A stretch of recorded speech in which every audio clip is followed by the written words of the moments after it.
Se esse vídeo apareceu para você, é porque essa história vai te emocionar e arrepiar. Então, já se inscreve no canal se você gosta desse tipo de história e comenta aí de qual cidade você está assistindo. O sol mal tinha nascido quando saí de casa naquela manhã. O céu ainda carregava aquele tom cinza azulado do amanhecer, e o ar estava fresco, úmido, cheio do cheiro de terra molhada da garoa que tinha caído de madrugada. Meu cavalo branco esperava no curral, mastigando o último punhado de capim que eu tinha jogado para ele na noite anterior. Quando me viu chegar com a sela, ele balançou a cabeça e soltou aquele sopro forte pelas narinas, como se dissesse: "Já vamos de novo?" Pois é, já íamos. Tinha que buscar uns sacos de ração na cidade. Não era longe, mas também não era perto. Uns 15 quilômetros de estrada de terra, poeira subindo, sol batendo no lombo. Eu podia ter ido de caminhonete, mas o bicho estava parado há 3 semanas, esperando uma peça que nunca chegava. Telefone para a cidade, telefone para a ferragem, sempre a mesma conversa. Semana que vem chega, seu Antônio. Semana que vem nunca chegava. Então era no cavalo mesmo. Ajeitei a sela, apertei a barrigueira, verifiquei os estribos. O cavalo ficou quieto, paciente, como sempre. Ele era um animal bom. Tinha uns 12 anos comigo, talvez mais. Já nem lembrava direito. Comprei ele de um tropeiro que passou pela fazenda numa tarde de abril, há muito tempo. O homem disse que o cavalo era manso, que não espantava com nada, que era de confiança. E era verdade, nunca me deu problema. Montei e saí pelo portão da frente, seguindo a estrada principal. O caminho era o de sempre. Passa pela divisa do seu Arlindo, contorna o pasto das vacas, atravessa o córrego na ponte velha de madeira que range a cada passo, sobe a lombada onde tem aquele pé de jatobá imenso e depois é só seguir reto até a cidade. Mas naquela manhã, quando cheguei na altura da curva antes do córrego, olhei para a direita e vi o brejo velho. Fazia tempo que eu não passava por ali. Talvez uns 2, 3 anos. Ninguém passava. Aquele lugar tinha má fama. Diziam que era perigoso, que a lama era funda demais, que já tinha engolido boi, cavalo, até gente. Eu não acreditava em tudo, mas também não duvidava de nada. O brejo era feio. Cheiro ruim, água parada, mosquito para todo lado, capim alto que escondia o que tinha embaixo. Mas era um atalho. Se eu cortasse por ali, economizava uns bons 5 quilômetros. Chegaria na cidade mais cedo, pegaria a ração, voltaria antes do sol esquentar demais. Fazia sentido. Puxei as rédeas e virei o cavalo para a direita. Ele hesitou. Só um segundo, mas hesitou. "Vamos, menino", falei, dando um toque leve com o calcanhar. Ele obedeceu, mas senti que não estava confortável. As orelhas dele ficaram em pé, atentas, girando para todos os lados como antenas captando sinais que eu não conseguia perceber. Isso me deixou alerta também. Animal não fica nervoso à toa. Entramos no brejo. O som mudou na mesma hora. Lá fora, na estrada, tinha o canto das cigarras, o pio dos pássaros, o vento nas árvores. Aqui dentro era diferente. O silêncio era estranho, pesado, como se o ar fosse mais denso. O capim alto batia nas minhas pernas e nas patas do cavalo, molhado, grudento. O cheiro de podridão era forte, aquele cheiro de folha apodrecendo, de água parada há tempo demais, de coisa esquecida. Seguimos devagar. Eu conhecia cada palmo daquela terra, ou pelo menos achava que conhecia. Tinha crescido ali, tinha andado por todo o canto quando era menino, antes de a vida ficar pesada, antes de as coisas mudarem. Mas o brejo parecia diferente agora. Talvez fosse a idade, talvez fosse o tempo que tinha passado, talvez fosse só impressão. O cavalo pisava com cuidado, testando o chão antes de colocar o peso. Boa decisão. A lama era traiçoeira. Em alguns pontos parecia firme, mas bastava pisar errado para afundar até o joelho. Já tinha visto isso acontecer. Uma vez, Quando eu tinha uns 15 anos, um bezerro se perdeu aqui dentro. Achamos ele 3 dias depois, preso na lama até a barriga, fraco demais para sair sozinho. Tivemos que usar corda, cavalo, 4 homens puxando. O bicho sobreviveu, mas nunca mais foi o mesmo. Continuamos avançando. O sol começava a subir, mas ali dentro a luz era filtrada, verde, estranha. As árvores ao redor eram retorcidas, cobertas de musgo e cipó. Tudo parecia velho, cansado, largado. Foi então que o cavalo parou. Do nada, travou as 4 patas no chão, o corpo inteiro ficou rígido, as orelhas viraram para frente, todas as atenções focadas em algo que eu ainda não tinha visto. "Que foi, menino?" Perguntei, tentando acalmá-lo com a mão no pescoço. Ele não se mexeu. Puxei as rédeas de leve, nada, puxei com mais força. Ele recuou um passo, mas não avançou. Isso não era normal. Ele nunca tinha feito isso antes. Desci do cavalo devagar, segurando as rédeas com firmeza. Ele estava respirando forte, as narinas dilatadas, o peito subindo e descendo rápido demais. Passei a mão no pescoço dele, sentindo o pelo molhado de suor. "Calma, calma", murmurei. "O que você está sentindo?" Ele bufou e bateu o casco no chão, jogando lama para o lado. Foi aí que eu percebi o silêncio. Não era um silêncio comum, era um silêncio que pesava, como se o brejo inteiro estivesse segurando a respiração, esperando alguma coisa acontecer. Não tinha canto de cigarra, não tinha vento, não tinha nada, só aquele vazio sonoro que machucava os ouvidos. E então, bem baixinho, quase imperceptível, eu ouvi um choro, fraco, curto, um som pequeno que parecia estar se apagando. Meu coração acelerou. Olhei em volta, tentando identificar de onde vinha. O capim era alto demais, não dava para ver nada além de verde e lama. O choro veio de novo, um pouco mais forte dessa vez, mas ainda frágil, desesperado. Era um bebê. Soltei as rédeas do cavalo e comecei a andar na direção do som, abrindo caminho pelo capim molhado. Minhas botas afundavam na lama a cada passo, fazendo aquele barulho de sucção. O cheiro de podridão ficava mais forte. Mosquitos zuniram ao redor da minha cabeça. Afastei eles com a mão e continuei. O choro estava mais perto agora. Empurrei o capim com as 2 mãos e senti meu estômago virar quando a visão se abriu na minha frente. Uma mulher estava amarrada numa cerca velha de arame farpado. Os pulsos dela sangravam onde o arame cortava fundo na pele. O rosto estava coberto de poeira, suor seco e mosquitos que não paravam de pousar. O corpo pendia num ângulo estranho, pesado, como se ela tivesse desistido de lutar fazia tempo. Os pés descalços estavam afundados na lama, sujos, arranhados, machucados. A roupa rasgada pendia do corpo magro e havia marcas, roxas, vermelhas, recentes, espalhadas pelos braços, pelas pernas, pelo pescoço. Ela estava desacordada. Talvez desmaiada de dor, talvez de fome, talvez de desespero. Mas o pior não era isso. Ao lado dela, no chão lamacento, havia uma cesta velha de palha. E dentro da cesta, um bebê. Um bebê vivo, chorando fraco, tremendo, com o rosto vermelho e inchado de tanto chorar. O paninho que envolvia o corpinho estava encharcado de orvalho e lama. Os olhos estavam fechados com força, a boquinha aberta num choro silencioso que mal tinha força para sair. E protegendo a cesta, posicionada em círculo ao redor dela como um guardião improvável, estava uma capivara. Velha, grande, forte. O corpo dela era marcado por cicatrizes antigas. Cortes, mordidas, marcas de brigas passadas. A pelagem estava gasta em alguns pontos, revelando a pele dura por baixo. Ela respirava pesado, mas firme, os olhos pequenos e escuros fixos em mim com uma intensidade que eu nunca tinha visto num animal. Atrás dela, meio escondido, estava um filhote. Pequeno, assustado, imitando a postura da mãe. Quando dei mais um passo, a capivara velha rosnou.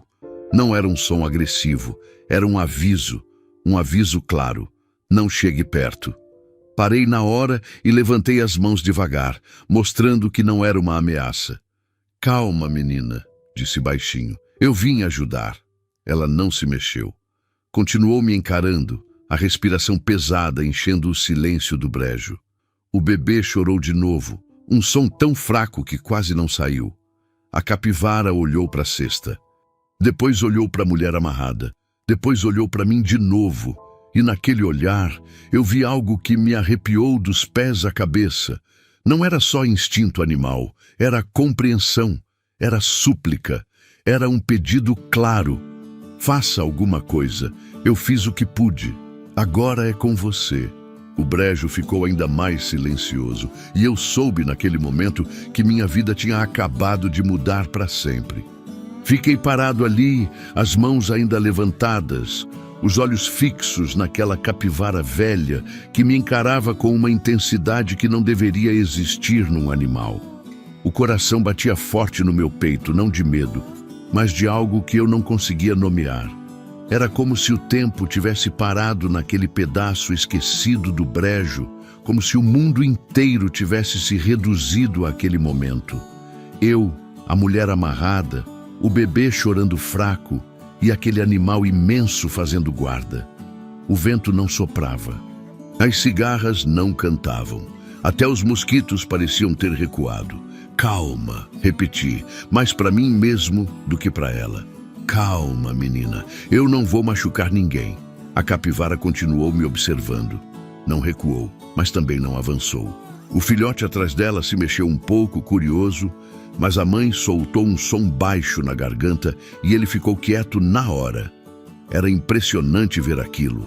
A disciplina, a proteção, o instinto maternal tão forte que tinha se estendido a um bebê humano que nem era dela.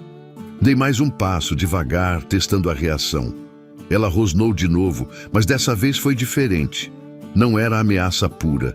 Era aviso misturado com cansaço, como se dissesse: eu não quero brigar, mas vou brigar se for preciso. Eu sei, menina, murmurei. Eu sei que você está cansada. Eu sei que você passou a noite inteira aqui protegendo eles, mas agora eu preciso que você confie em mim. Parece loucura falar com um animal assim, como se ele pudesse entender cada palavra. Mas naquele momento não parecia. Naquele momento parecia a coisa mais natural do mundo, porque aquela capivara estava me ouvindo. Eu tinha certeza disso.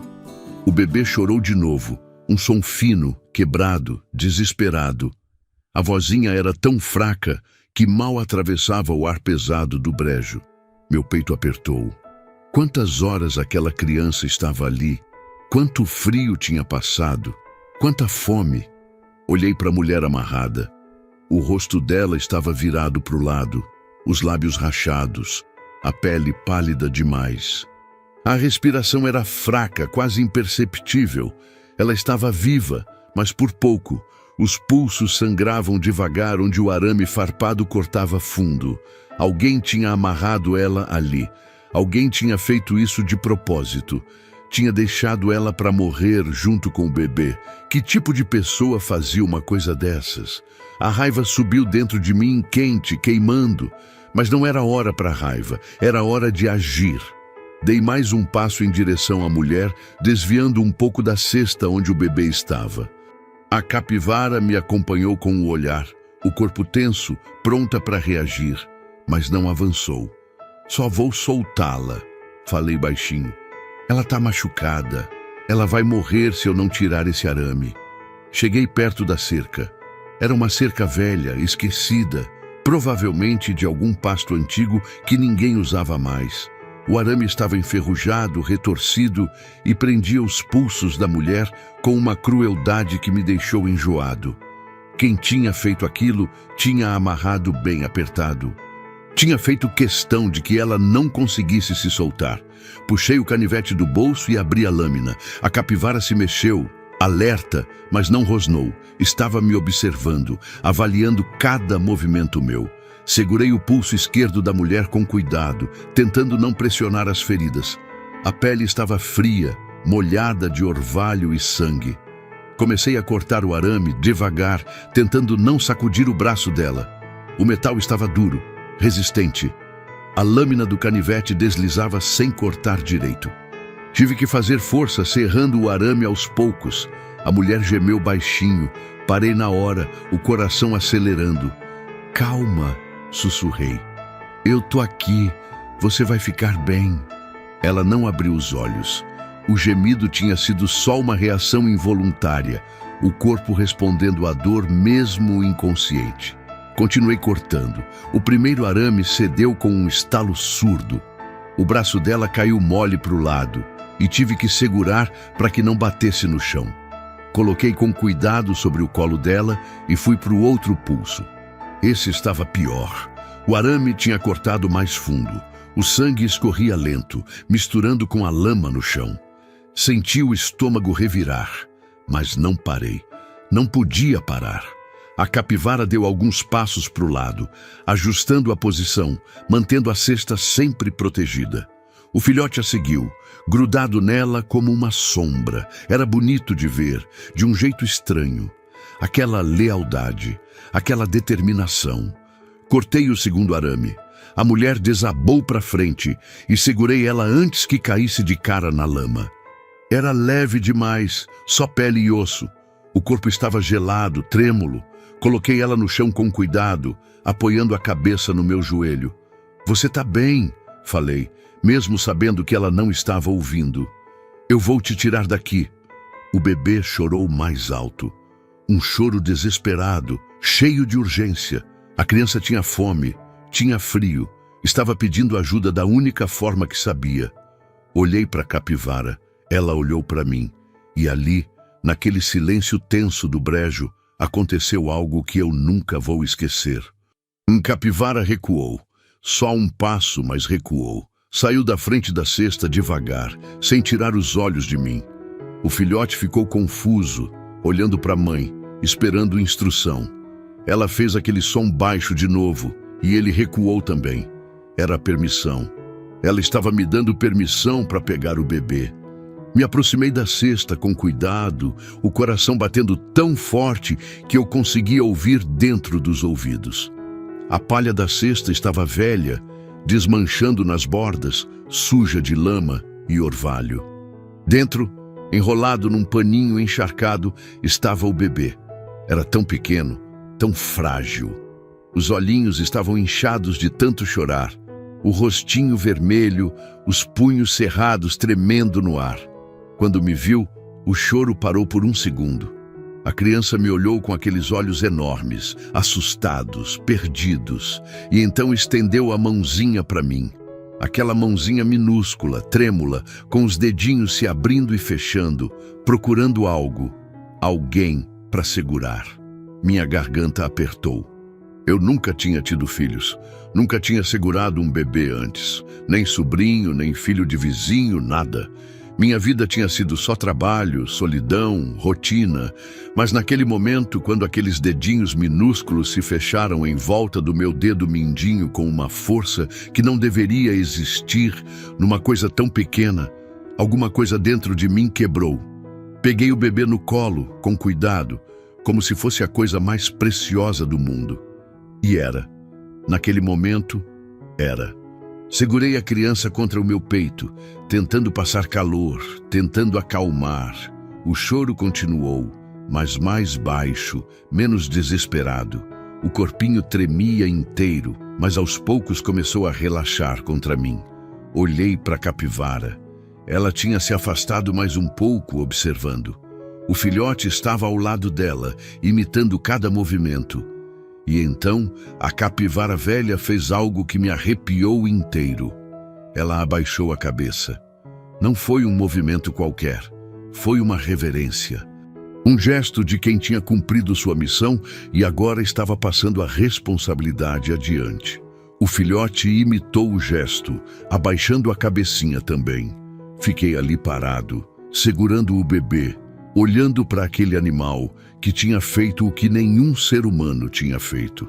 Tinha protegido uma vida inocente a noite inteira, sem pedir nada em troca, sem esperar reconhecimento, só porque era a coisa certa a fazer. Obrigado, falei, e minha voz saiu rouca, embargada. Obrigado, menina. Você salvou essa criança. Você salvou ela. A capivara me olhou mais uma vez, aqueles olhos pequenos e escuros me estudando, me avaliando. E então, satisfeita com o que viu, virou e começou a andar em direção à água. O filhote a seguiu, olhando para trás uma última vez antes de desaparecer no capim alto. O silêncio voltou. Mas agora era diferente. Não era mais aquele silêncio pesado, estranho, sufocante. Era um silêncio de alívio, de missão cumprida. Olhei para a mulher caída no chão. Olhei para o bebê no meu colo. Olhei para o brejo ao redor, aquele lugar esquecido, perigoso, que ninguém atravessava. E entendi. Se eu não tivesse decidido cortar caminho naquela manhã, se eu tivesse seguido pela estrada normal como sempre fazia, se eu tivesse ignorado o impulso de economizar 5 quilômetros, eles teriam morrido. Os dois. A mãe teria sangrado até o fim, amarrada naquela cerca maldita. O bebê teria morrido de frio, de fome, de abandono. E a capivara velha teria ficado ali até o último suspiro, protegendo dois seres que nem eram da espécie dela, só porque algum instinto antigo e profundo tinha dito que era isso que precisava ser feito. O bebê se mexeu no meu colo, acomodando a cabecinha contra meu peito. O choro tinha parado, a respiração estava mais calma. Estava seguro agora, finalmente seguro. Ajeitei a mulher nos meus braços com dificuldade. Ela era leve, mas estava completamente mole, desmaiada. Precisava levá-la para o cavalo. Precisava sair dali. Precisava chegar em casa e chamar ajuda. Mas antes de dar o primeiro passo, olhei uma última vez para onde a capivara tinha desaparecido. Obrigado, repeti, mais alto dessa vez. Eu nunca vou esquecer o que você fez. O brejo não respondeu, mas eu senti que a mensagem tinha sido recebida. Comecei a andar de volta para o meu cavalo, pisando devagar na lama, segurando o bebê com um braço e amparando a mulher com o outro. Era difícil. O chão era traiçoeiro, escorregadio, mas eu não podia cair, não agora. O cavalo estava onde eu tinha deixado as rédeas arrastando no chão. Quando me viu chegar, ele bufou e balançou a cabeça aliviado. Também estava assustado. Também sabia que algo estava errado naquele lugar. Calma, menino, falei. Vamos para casa, vamos levar eles para casa. Consegui colocar a mulher atravessada na sela, segurando ela com uma mão enquanto segurava o bebê com a outra. Não era o ideal, mas teria que servir. Não tinha outro jeito. Montei atrás dela, ajeitando o corpo mole para que não caísse, e segurei o bebê contra mim com força. A criança tinha voltado a chorar, mas era um choro mais fraco agora, cansado. Estava lutando para manter os olhinhos abertos, mas o sono vinha. O corpo finalmente relaxava depois de horas, talvez dias de terror. Toquei o cavalo devagar saindo do brejo. A cada passo, o cheiro de podridão ia ficando para trás. A luz ia ficando mais clara. O silêncio ia dando lugar aos sons normais do campo, cigarras, pássaros, vento. Quando finalmente saí na estrada de terra, parei por um momento e olhei para trás. O brejo estava lá, quieto, escuro, misterioso como sempre. Mas agora eu sabia.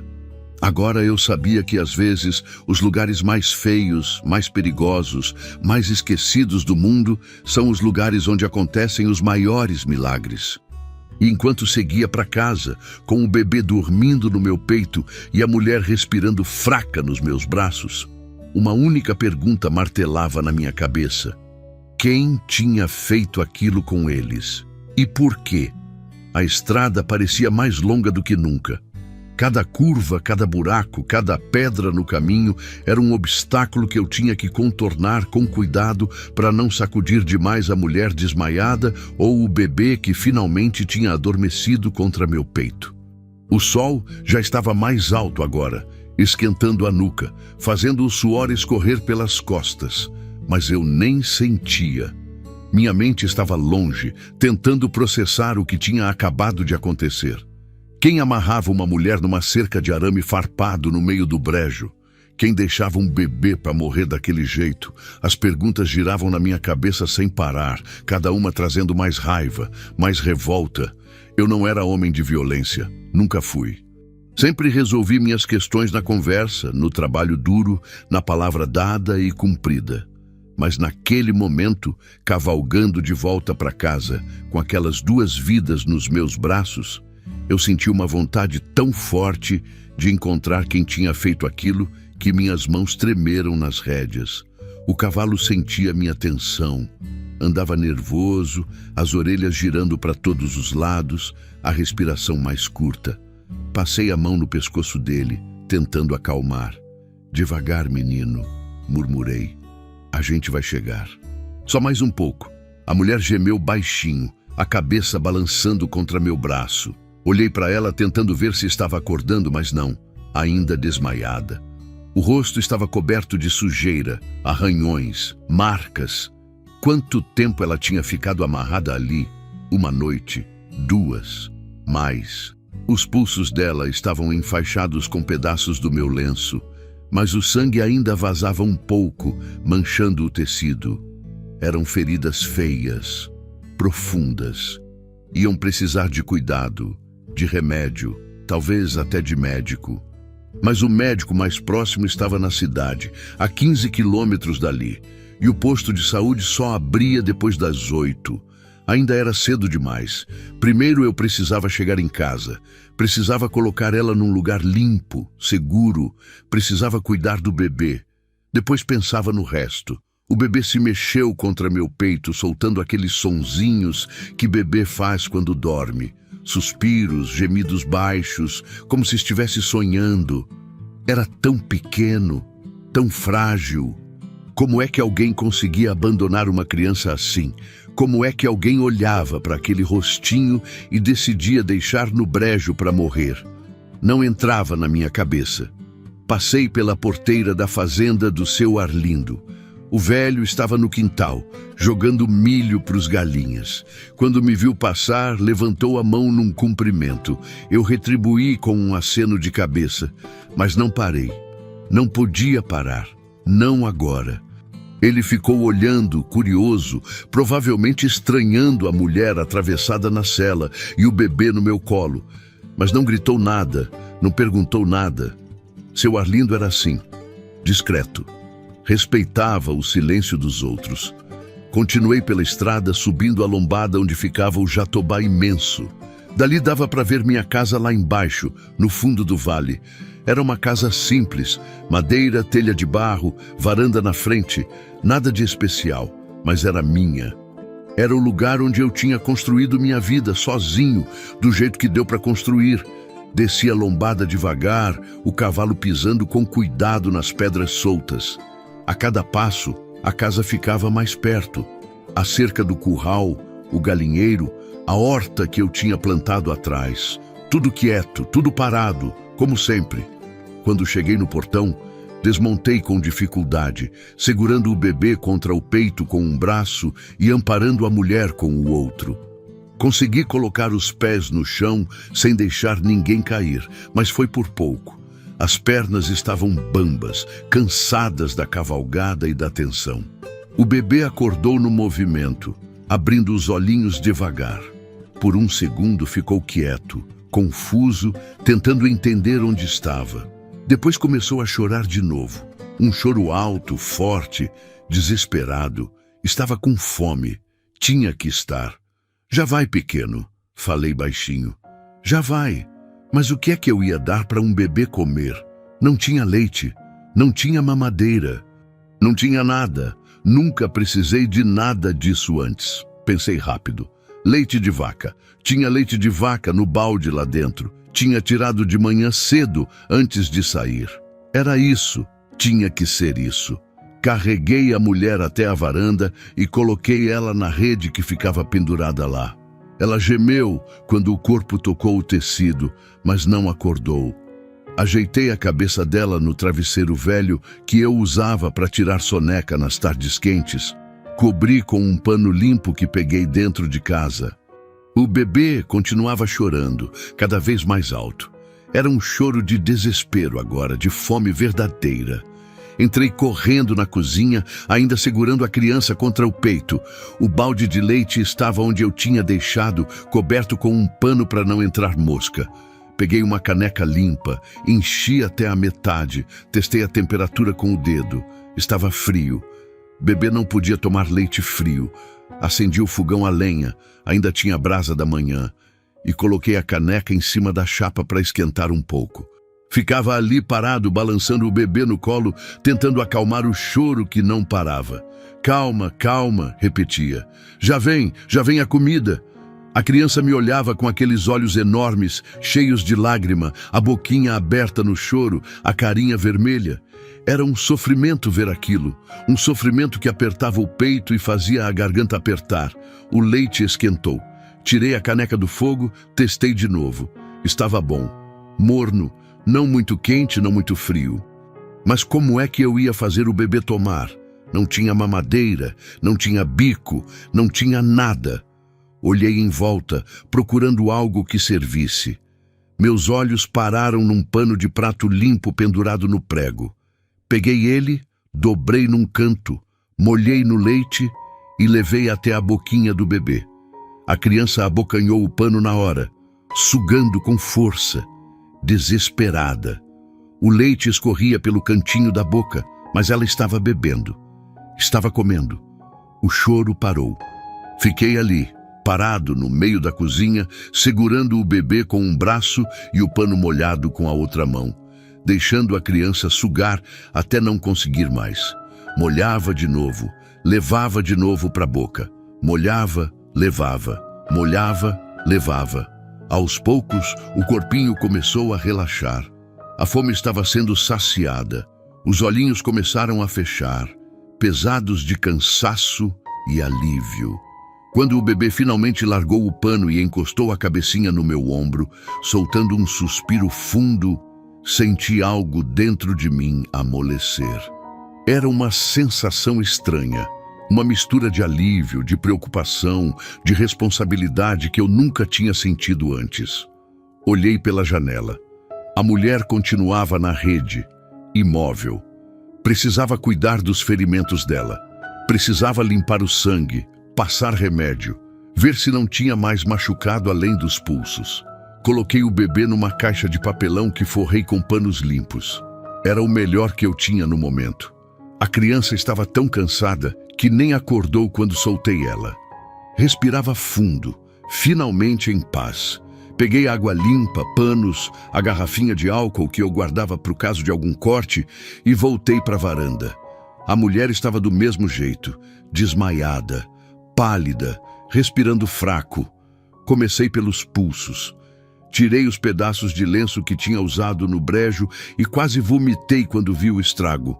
O arame tinha cortado fundo. Dava para ver o músculo em alguns pontos. Ia deixar cicatriz, ia deixar marca para o resto da vida. Limpei com cuidado, passando o pano molhado devagar, tirando a sujeira, o sangue seco, a lama.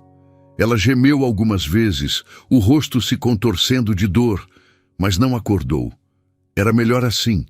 Melhor que ficasse dormindo enquanto eu cuidava dos ferimentos. Passei álcool. Enfaixei com tiras de pano limpo que rasguei de um lençol velho. Não era o ideal, mas teria que servir. Depois olhei para o resto do corpo. Havia arranhões nos braços, nas pernas, roxos no pescoço, nas costelas. Parecia que ela tinha sido espancada antes de ser amarrada no brejo. Quem tinha feito aquilo não tinha só abandonado ela. Tinha machucado, tinha batido, tinha torturado. A raiva voltou, quente e forte. Continuei limpando devagar, com cuidado, tratando cada ferimento como se fosse o mais importante do mundo. Porque era. Porque aquela mulher era importante. Aquele bebê era importante. E agora eles eram minha responsabilidade. Quando terminei, cobri ela com um cobertor leve e fiquei ali parado, só olhando. Quem era ela? De onde tinha vindo? Quem tinha feito aquilo com ela? E mais importante, quem ia vir atrás? Porque alguém ia vir. Tenho certeza disso. Quem amarra uma pessoa no brejo para morrer não faz isso sem motivo, não faz isso sem planejar. Tem alguma coisa por trás, alguma história, algum perigo. Olhei em volta, para a estrada vazia, para o mato ao redor, para o céu que começava a ficar nublado. Uma tempestade vinha. Dava para sentir no ar, naquele cheiro de chuva distante, naquele vento que começava a soprar mais forte. Precisava estar preparado, precisava proteger eles, porque agora, querendo ou não, planejando ou não, eu estava envolvido. E tinha uma sensação ruim no fundo do peito, dizendo que o pior ainda estava por vir. Voltei para a cozinha. O bebê dormia na caixa de papelão, a respiração tranquila. Peguei uma cadeira, sentei ao lado e fiquei ali, só observando aquela criaturinha frágil que tinha chegado na minha vida da forma mais inesperada possível. E pela primeira vez em muitos anos, desde que tinha ficado sozinho naquela fazenda, desde que a solidão tinha se tornado minha única companhia, senti que tinha um propósito. Tinha algo para proteger, algo para cuidar, algo que dependia de mim. E não ia deixar nada de ruim acontecer, não enquanto eu estivesse vivo. A tarde avançava devagar, arrastada, como se o tempo tivesse decidido pesar mais naquele dia. Fiquei sentado ali na cozinha, olhando o bebê dormir na caixa de papelão, ouvindo o silêncio da casa ser quebrado só pela respiração suave da criança e pelo vento que começava a bater nas janelas. Lá fora, as nuvens iam ficando cada vez mais escuras, carregadas, ameaçando uma chuva forte. O cheiro de terra molhada já começava a entrar pelas frestas, aquele cheiro característico de temporal chegando. Levantei devagar, tentando não fazer barulho, e fui até a varanda conferir a mulher. Ela continuava desmaiada na rede, o peito subindo e descendo num ritmo fraco, mas constante. O rosto dela estava mais limpo agora, depois que passei o pano molhado tirando a sujeira toda. Dava para ver melhor os traços. Era jovem, devia ter uns 20 e poucos anos, talvez 30 no máximo. O cabelo escuro estava embaraçado, cheio de folhas secas e cisco do brejo. As roupas rasgadas revelavam um corpo magro demais, marcado demais, sofrido demais. Quem era você? Pensei olhando para ela. O que foi que fizeram com você? Como se tivesse ouvido meu pensamento, ela se mexeu. Foi só um tremor, um movimento leve da cabeça, mas foi o suficiente para fazer meu coração acelerar. Dei um passo mais perto, observando. Os lábios dela se mexeram, tentando formar palavras que não saíam. A testa franziu, como se estivesse tendo um pesadelo.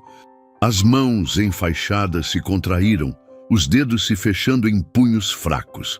Calma. Falei baixinho, me aproximando mais. Você tá segura agora. Ninguém vai te machucar. Ela não abriu os olhos, mas a respiração ficou mais rápida. Estava voltando. Aos poucos, estava voltando para a consciência. Peguei um copo de água fresca que tinha deixado na mesinha ao lado e molhei um pano, passando de leve nos lábios rachados dela. A língua se mexeu, instintiva, buscando a umidade. Espremi algumas gotas dentro da boca. Ela engoliu com dificuldade, a garganta fazendo aquele som seco de quem estava desidratada há tempo demais. Dei mais algumas gotas, mais algumas. Devagar, sem pressa, deixando o corpo dela absorver. E então, ela abriu os olhos. Foi de repente um movimento brusco, os olhos arregalados, cheios de pânico.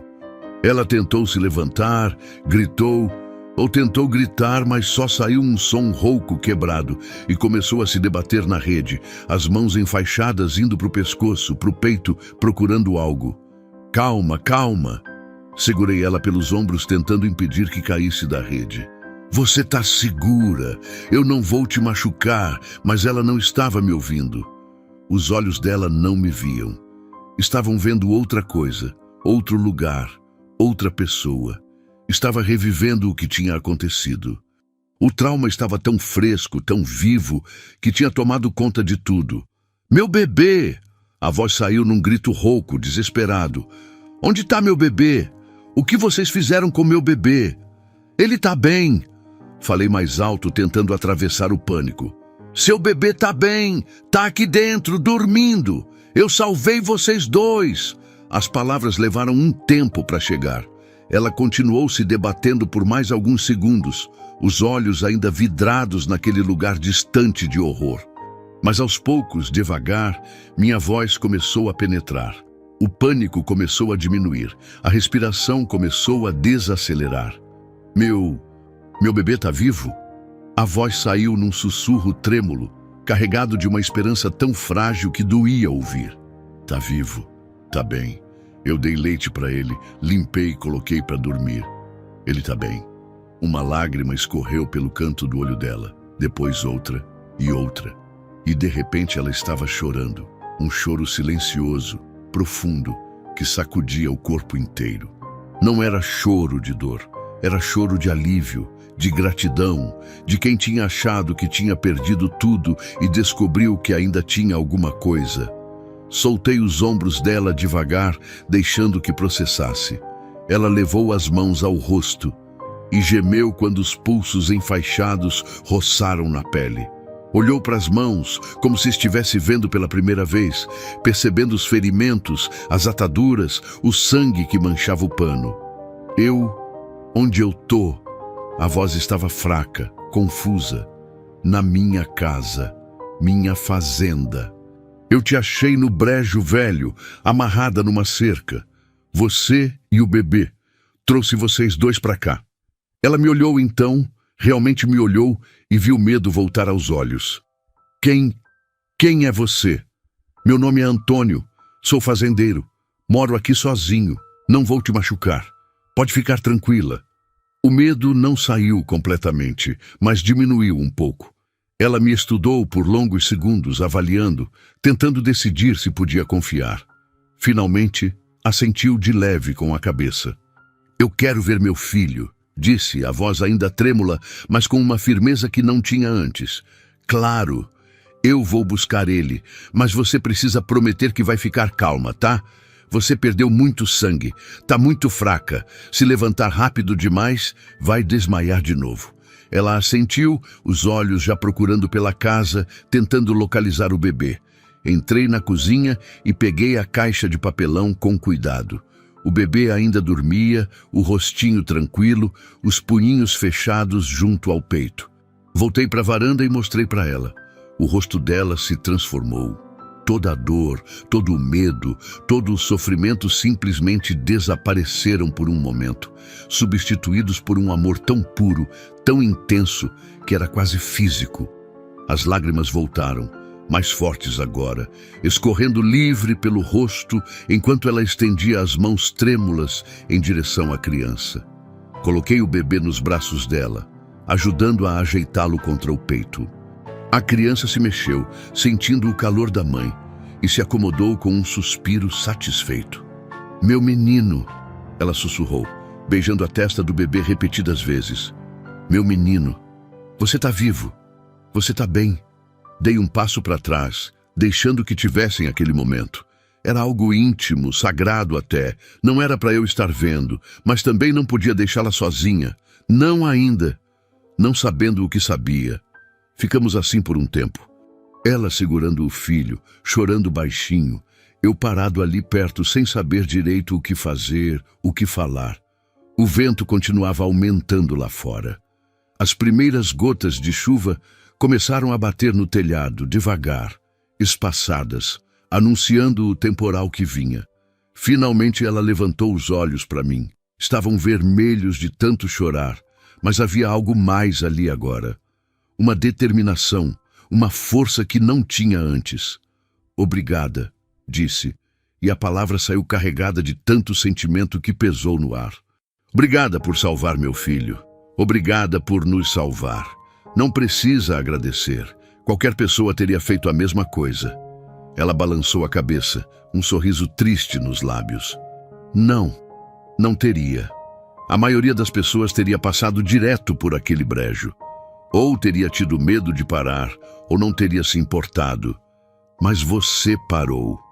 Você nos salvou. E eu nunca vou esquecer isso. Não soube o que responder.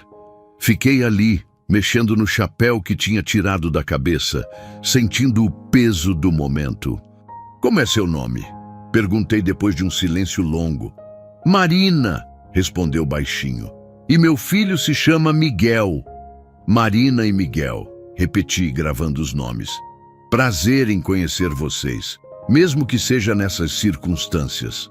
Ela assentiu, olhando de novo para o bebê nos braços. O amor no olhar era tão forte que quase dava para tocar. Marina, comecei, hesitante. Eu preciso perguntar. Quem fez aquilo com você? Quem te amarrou no brejo?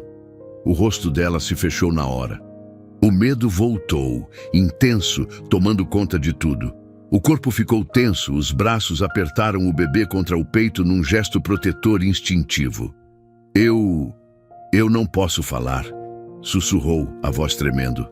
Você pode sim, você está segura aqui. Eu não vou deixar ninguém te machucar.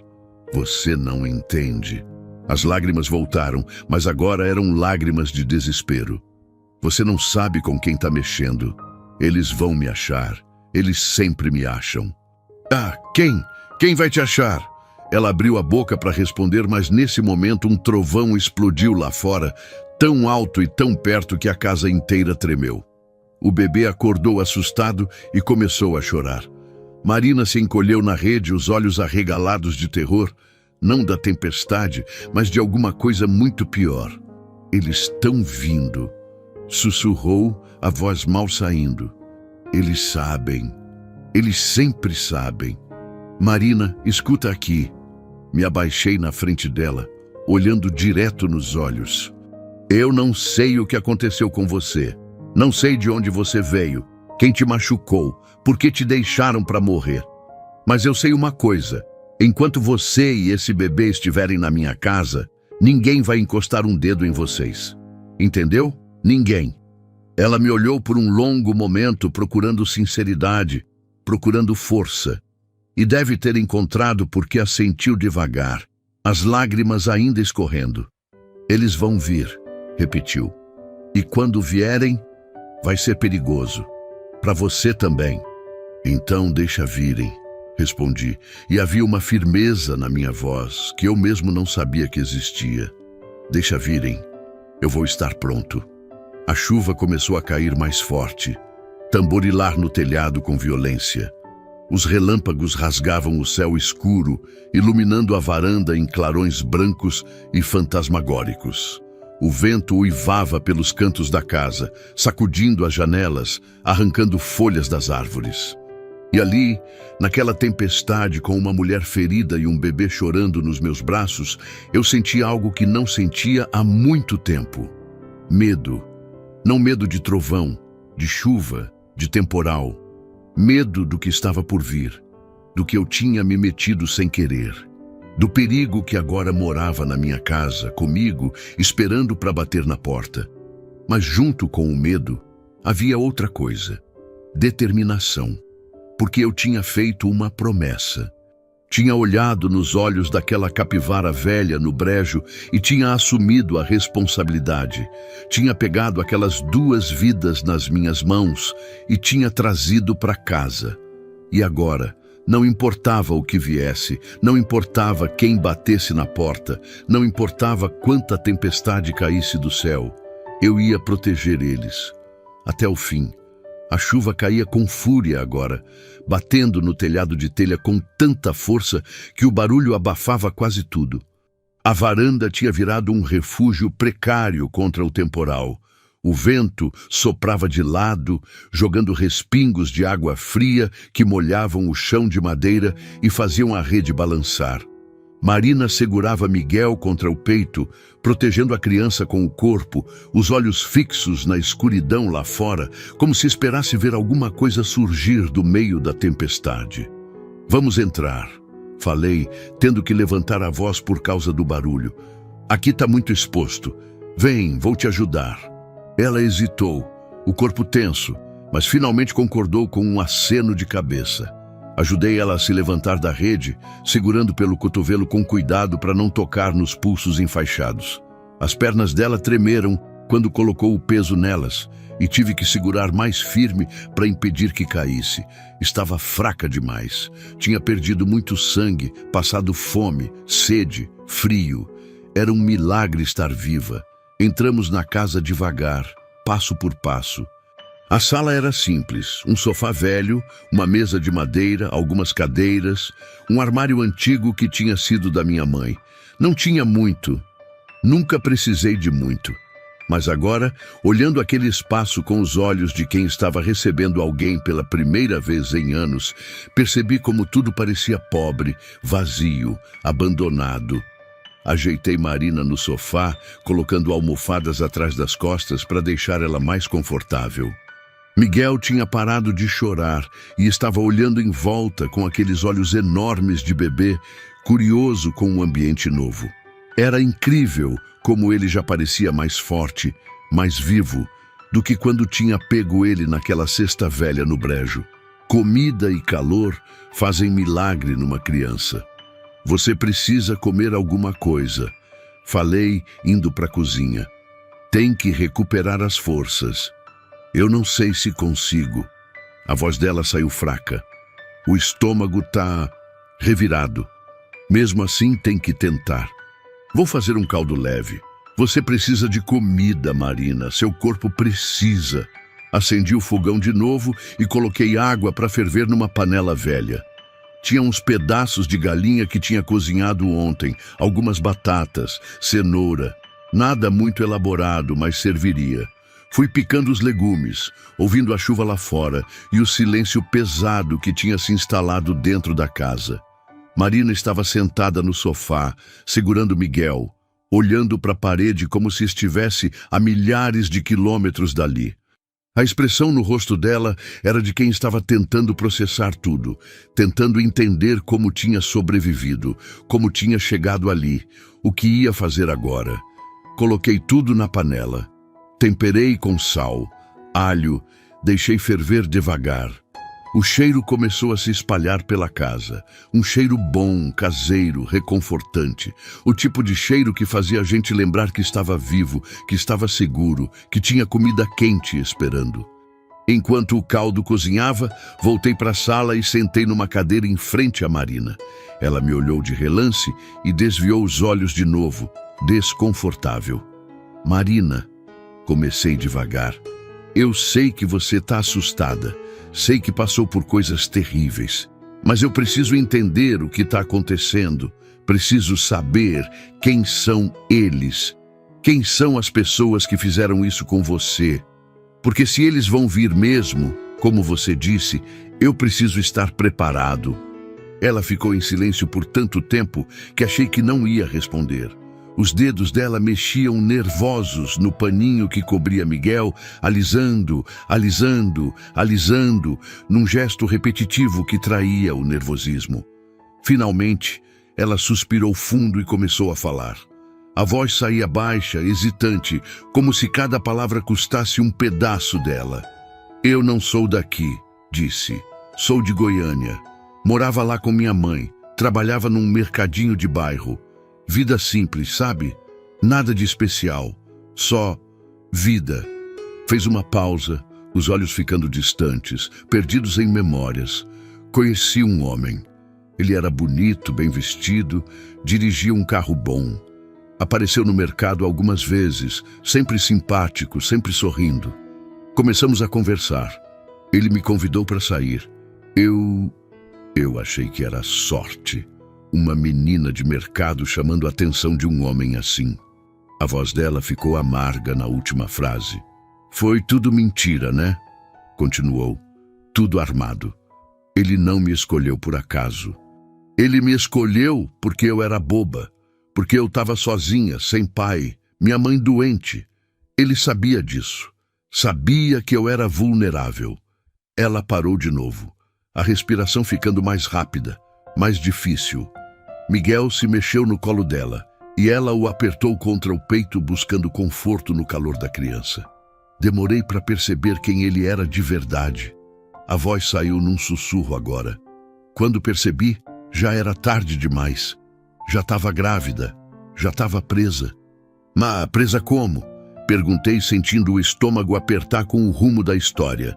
Ela me olhou então e havia tanto medo naqueles olhos que meu sangue gelou.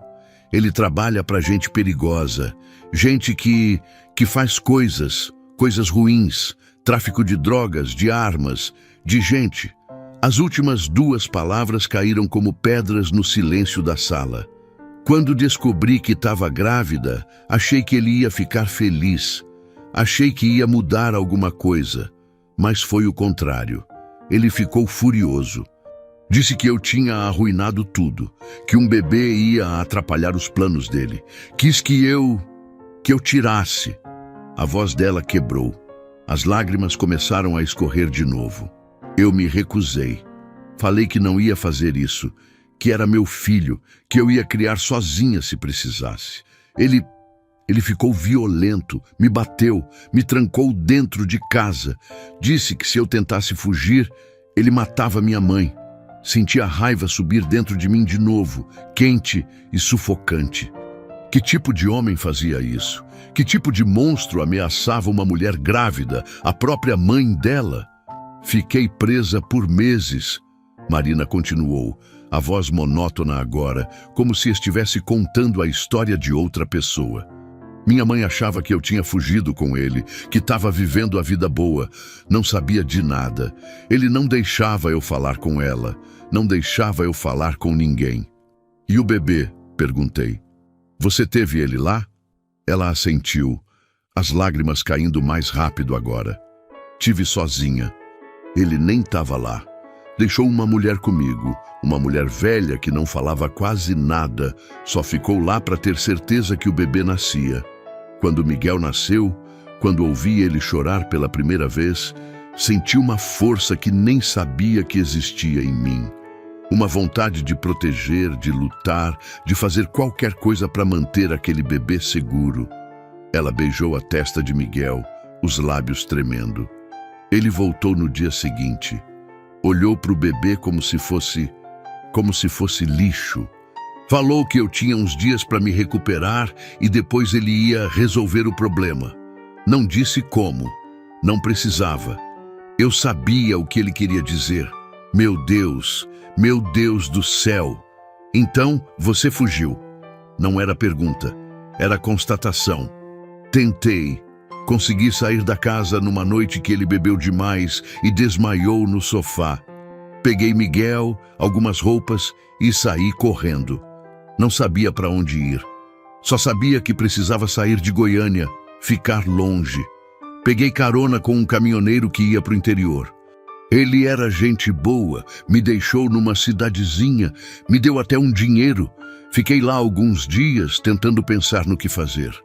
A chuva lá fora tinha diminuído um pouco, mas o vento continuava forte, assobiando pelas frestas da casa. Mas eles me acharam. A voz dela ficou ainda mais baixa. Não sei como. Não sei quem falou. Mas 3 dias depois eles apareceram. 2 homens. Eu estava num quartinho alugado, tentando dar banho no Miguel, quando ouvi a batida na porta. Soube na hora que eram eles. Pulei pela janela dos fundos com o bebê nos braços, corri para o mato e eles te perseguiram. Sim, a noite inteira. Eu corria, me escondiam, corria de novo. Miguel chorava e eu tinha que abafar o choro com a mão, com medo que eles ouvissem. Foi a noite mais longa da minha vida. Ela parou, tremendo agora, o corpo inteiro sacudindo com as lembranças. De manhã cedo, pensei que tinha conseguido. Tinha entrado num brejo, um lugar horrível, mas achei que eles não iam entrar lá. Coloquei Miguel numa cesta velha que achei, tentei descansar só um pouco, mas eles me acharam mesmo assim. A voz saiu num soluço agora. Me pegaram, me bateram, disseram que eu ia servir de exemplo, que iam deixar eu e o bebê morrerem ali, que os bichos do brejo iam dar conta do serviço. Me amarraram na cerca, pegaram a cesta com o Miguel e colocaram ali perto, longe o suficiente para eu não conseguir alcançar. Disseram que a última coisa que eu ia ver antes de morrer era meu filho morrendo de fome. O choro dela ficou mais forte. Miguel começou a chorar junto, sentindo a angústia da mãe. Mas então aquela capivara apareceu, saiu de dentro d'água com o filhote atrás. Olhou para mim, olhou para o bebê e ficou, simplesmente ficou. Fez um círculo em volta da cesta, rosnou quando algum bicho tentava se aproximar.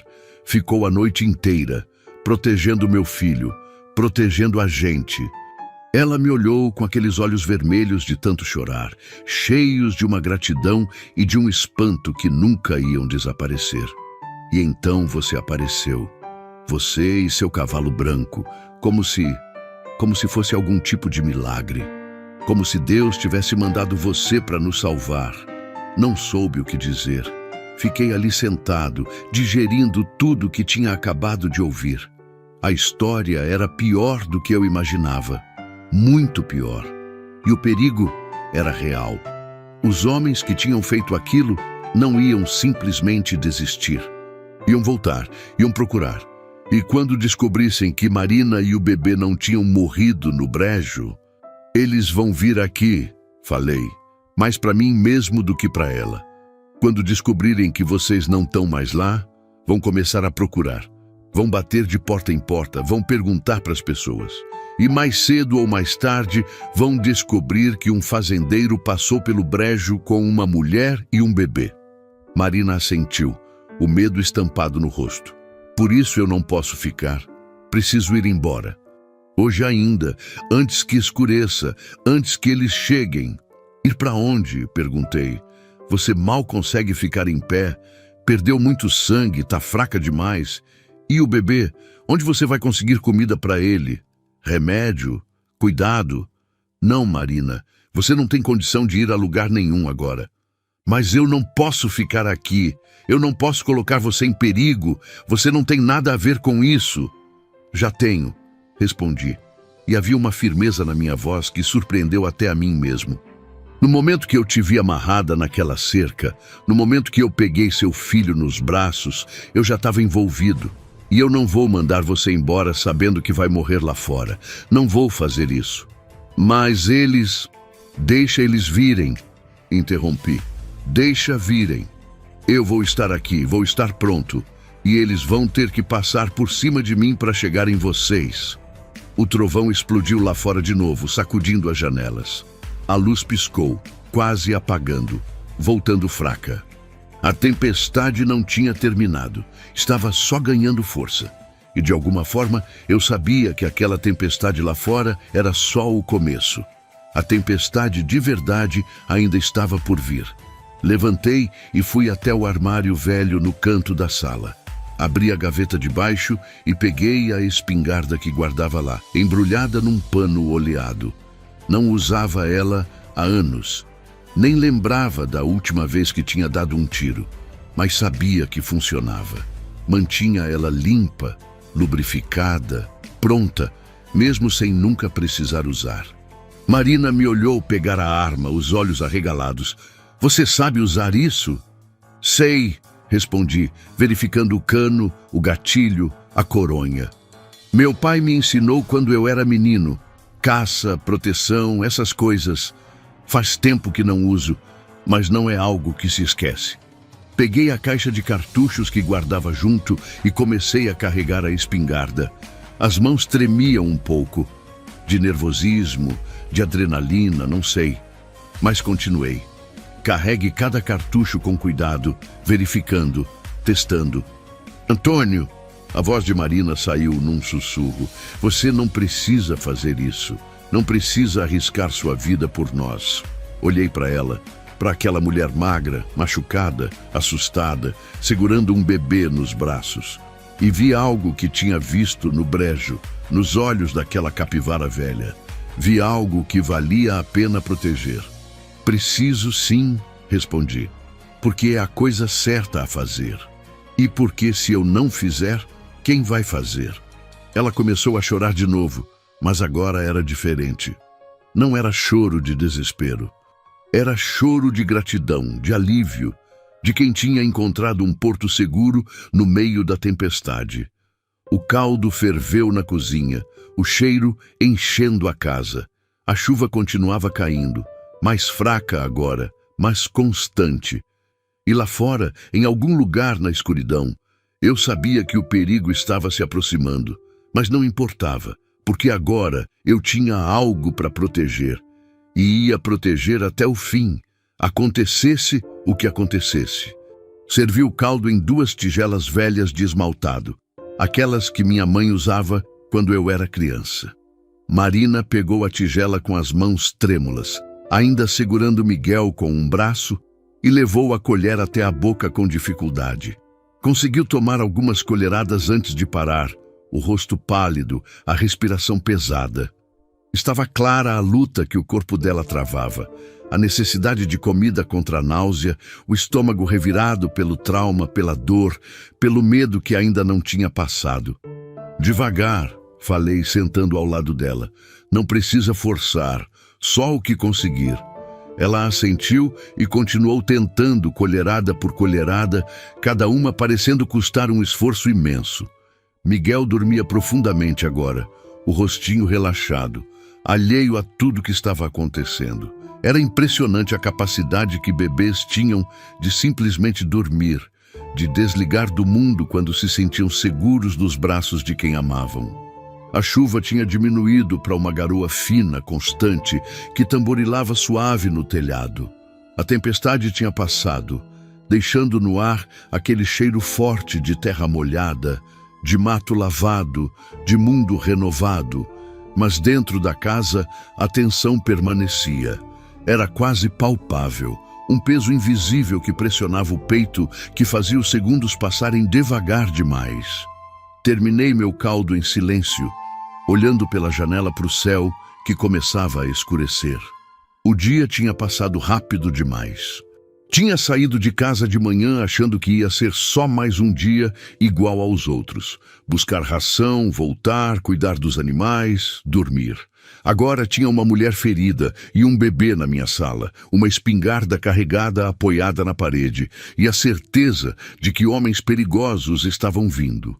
Como era que a vida virava assim de uma hora para outra? Antônio, a voz de Marina me tirou dos pensamentos. Você tem família? Alguém que more perto? Alguém que possa ajudar? Balancei a cabeça. Não. Moro sozinho faz uns 15 anos. Minha mãe morreu quando eu tinha 22. Meu pai tinha morrido antes, quando eu era adolescente. Não tive irmão. Nunca casei. É só eu e a fazenda. 15 anos sozinho, ela repetiu, e havia algo de triste na voz dela. Deve ser difícil, dei de ombros. A gente se acostuma. Tem os vizinhos, claro. Seu Arlindo mora uns 3 quilômetros para lá. A família do seu João fica do outro lado, uns 5 quilômetros. Mas no dia a dia, sim, é só eu. Acordo sozinho, trabalho sozinho, durmo sozinho. Virou rotina. Você nunca quis companhia? Uma mulher, filhos, essas coisas? A pergunta me pegou desprevenido. Fazia tanto tempo que ninguém me perguntava isso. Fazia tanto tempo que eu mesmo não pensava nisso. Quis, respondi depois de uma pausa longa. Teve uma época que quis muito. Tinha uma moça, há muitos anos. A gente namorou uns 2 anos, fez planos, mas ela queria sair daqui, ir para a cidade, ter outra vida. E eu não conseguia largar a fazenda. Era tudo que eu tinha, tudo que meu pai tinha deixado. Ela foi embora, conheceu outro homem, casou, teve filhos. Últimas notícias que tive, estava morando em Goiânia, feliz. Você ainda pensa nela? Às vezes. Não com tristeza, não mais. Só curiosidade, sabe? Pensando como teria sido se eu tivesse feito escolhas diferentes, se tivesse ido junto, se tivesse deixado a fazenda para trás. E você acha que teria sido feliz? Pensei na pergunta. Pensei de verdade. Não sei. Acho que não. Acho que eu teria passado a vida inteira sentindo falta daqui. Do silêncio, do espaço, da liberdade. A cidade. A cidade não é para mim. Eu sou do campo. Sempre fui. Sempre vou ser. Marina assentiu, compreendendo sem precisar de mais palavras. Ficamos em silêncio de novo, cada um perdido nos próprios pensamentos. Lá fora, A noite ia chegando, trazendo consigo as sombras, os sons noturnos, grilos começando a cantar, sapos no açude, o vento suave nas árvores. Levantei e acendi o lampião a gás que ficava pendurado na parede. A luz amarelada encheu a sala, criando sombras dançantes nos cantos. Não tinha energia elétrica. Nunca achei que valia a pena puxar a fiação até aqui. Me virava bem com lampiões, com o fogão a lenha, com a simplicidade. Mas agora, olhando a luz fraca que mal iluminava a sala, desejei ter mais. Desejei ter luz forte, elétrica, que mostrasse cada canto, cada sombra, que não deixasse lugar para nada se esconder. Você devia descansar, falei para Marina. Tem um quarto lá no fundo. A cama não é grande, mas é limpa, confortável. Você e o Miguel podem dormir lá. Eu fico aqui na sala de olho. E se eles vierem? O medo voltou aos olhos dela. E se aparecerem no meio da noite? Se aparecerem, eu vejo antes. A estrada faz barulho quando passa carro, especialmente de noite com tudo quieto. Vou ouvir e vou estar pronto. Ela hesitou, claramente dividida entre a exaustão que pesava no corpo e o medo que martelava na mente. Finalmente, a exaustão venceu. Assentiu devagar, se levantando do sofá com dificuldade, as pernas ainda bambas, o corpo ainda fraco. Ajudei ela a ir até o quarto, segurando pelo braço, deixando que se apoiasse em mim. O quarto era simples, como o resto da casa. Uma cama de casal com colchão firme, um guarda-roupa velho, uma mesinha de cabeceira. Não tinha muito, mas tinha o necessário. Marina se deitou com cuidado, acomodando Miguel ao lado dela, construindo uma barreirinha de travesseiros para que ele não rolasse e caísse. O bebê nem acordou. Continuou dormindo profundamente, os punhinhos fechados junto ao rosto. Qualquer coisa, qualquer barulho estranho, você me chama, falei da porta. Eu vou estar acordado, não vou dormir essa noite. Obrigada, ela sussurrou, e havia tanto sentimento naquela palavra que meu peito apertou. Obrigada por tudo, Antônio. Eu não sei como vou agradecer, não sei como vou pagar. Você não precisa pagar nada, só precisa ficar viva. Você e o Miguel, é isso que importa. Fechei a porta devagar e voltei para a sala. A casa tinha ficado silenciosa de novo, só o som da garoa lá fora e o tic-tac do relógio velho na parede. Peguei a espingarda, verifiquei de novo e sentei numa cadeira perto da janela de onde dava para ver a estrada. A noite estava escura, sem lua, sem estrelas, tudo coberto pelas nuvens pesadas que ainda não tinham ido embora. Era o tipo de escuridão densa, completa, que engolia tudo. Só dava para ver alguns metros à frente, onde a luz fraca do lampião alcançava. Depois disso, era só breu. Fiquei ali sentado, a espingarda atravessada no colo, os olhos fixos na janela. Cada som me deixava alerta. O vento nas árvores, um galho quebrando ao longe, o pio de uma coruja. Meu corpo estava tenso, todos os sentidos em alerta máximo, esperando, vigiando. As horas passaram devagar. Meia-noite veio e foi. 1h, 2. O cansaço começou a pesar nas pálpebras, mas toda vez que sentia os olhos fechando, sacudia a cabeça, levantava, caminhava pela sala para espantar o sono. Não podia dormir, não podia vacilar. Uma vida dependia disso. 2 vidas. Foi por volta das 3h que ouvi. Um som distante, vindo da estrada. Motor de carro. Levantei num pulo, o coração disparando, as mãos apertando a espingarda. Corri até a janela e espreitei pelas frestas da cortina velha. Lá longe, ainda distante, mas se aproximando, vi 2 faróis cortando a escuridão. Estavam vindo. Meu sangue gelou. A adrenalina explodiu nas veias. Era agora. Era real. Não era mais medo abstrato, possibilidade distante. Era concreto. Estava acontecendo. O carro vinha devagar pela estrada. Os faróis iluminando o caminho de terra molhada, as poças de água que tinham se formado com a chuva. Não era carro de vizinho. Conhecia o som de todos os carros da redondeza, e aquele não era nenhum deles. Era um motor forte, potente, de carro bom, carro de cidade. Apaguei o lampião na hora, mergulhando a casa na escuridão completa. Meus olhos levaram alguns segundos para se acostumar, mas logo consegui enxergar as silhuetas dos móveis, o contorno das janelas. Posicionei-me ao lado da porta, a espingarda pronta, o dedo no gatilho, mas sem pressionar. Ainda, não ainda. O carro passou devagar na frente da casa. Os faróis iluminaram a varanda por um segundo, a cerca, o portão. Consegui ver que era uma caminhonete, preta ou cinza escuro, vidros fumê. Não dava para ver quem estava dentro. Não dava para ver quantos eram. O carro continuou descendo a estrada, os faróis sumindo na curva. Fiquei parado, mal respirando, esperando. Será que tinham passado direto? Será que não era eles? Será que eu tinha me enganado? Mas então, ouvi o carro parar. O motor morreu, portas se abrindo, se fechando, vozes baixas, abafadas pela distância, estavam voltando a pé. Meu Deus, estavam voltando a pé para não fazer barulho. Corri até o quarto onde Marina dormia. Abri a porta devagar, entrei sem fazer som. Ela estava acordada, devia ter ouvido o carro também. Os olhos dela brilhavam no escuro, cheios de terror. Eles estão aqui, sussurrei. Chegaram agora. Você fica aqui, quieta, com o bebê. Não faz barulho nenhum, não acende luz. E se ouvir tiro, se esconde embaixo da cama com o Miguel. Entendeu? Ela assentiu, as mãos tremendo, enquanto puxava o bebê para mais perto. Miguel dormia profundamente, alheio ao perigo. Voltei para a sala, fechando a porta do quarto atrás de mim.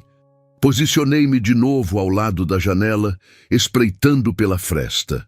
A escuridão lá fora era completa, mas meus olhos já estavam acostumados. Conseguia ver as sombras, os contornos das árvores, a cerca, e então vi as figuras. 2 homens, vindo devagar pela estrada, mantendo-se perto das árvores, das sombras.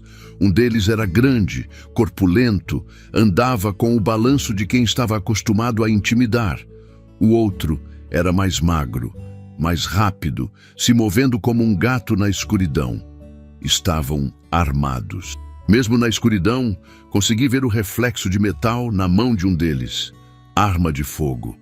Pistola, talvez. Pararam na frente da casa, a uns 20 metros de distância.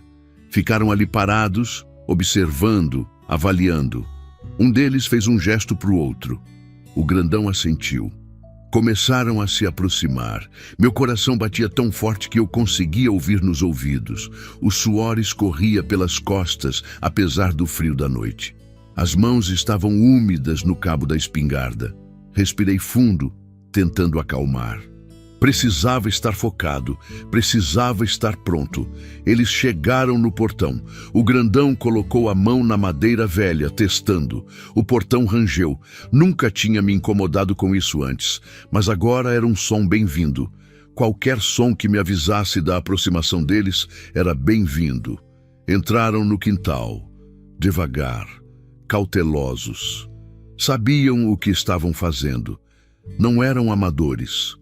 Eram homens acostumados a isso, a invadir casas, a fazer ameaças, a machucar gente. Chegaram perto da varanda. Pararam de novo. O magro fez um gesto apontando para a porta, para as janelas. Estavam decidindo como entrar. Não ia deixar entrar. Não ia deixar chegar nem perto da porta. Dei um passo para frente, empurrei a janela de repente, apontei a espingarda para fora. Parem onde estão! Minha voz saiu mais firme do que eu esperava. Dei mais um passo e eu atiro. Os 2 congelaram. Por um segundo ninguém se mexeu. Então o grandão deu um passo para trás. As mãos se levantando devagar, palmas abertas. Calma, amigo. A voz dele era grossa, arrastada. A gente não quer problema. Só estamos procurando uma mulher com um bebê. Você viu ela por aqui? Não vi ninguém, respondi mantendo a espingarda firme. E mesmo que tivesse visto, não ia falar para vocês. Agora saiam da minha propriedade antes que eu resolva isso com chumbo. O magro deu uma risada baixa, seca. Você não sabe com quem tá falando, velho. Você não sabe a merda que tá se metendo. E você não sabe que eu não tenho medo de homem que invade casa alheia no meio da noite, rebati. Agora vão embora. Última chance. Os dois se entreolharam. Consegui sentir a tensão no ar. Aquele momento suspenso onde tudo podia acontecer. Eles estavam decidindo, avaliando se valia a pena arriscar, se eu era blefe ou ameaça real. O grandão deu outro passo para trás. Tudo bem, amigo. Tudo bem. A gente vai embora. Mas vou te falar uma coisa. Se você tá escondendo ela, você vai se arrepender.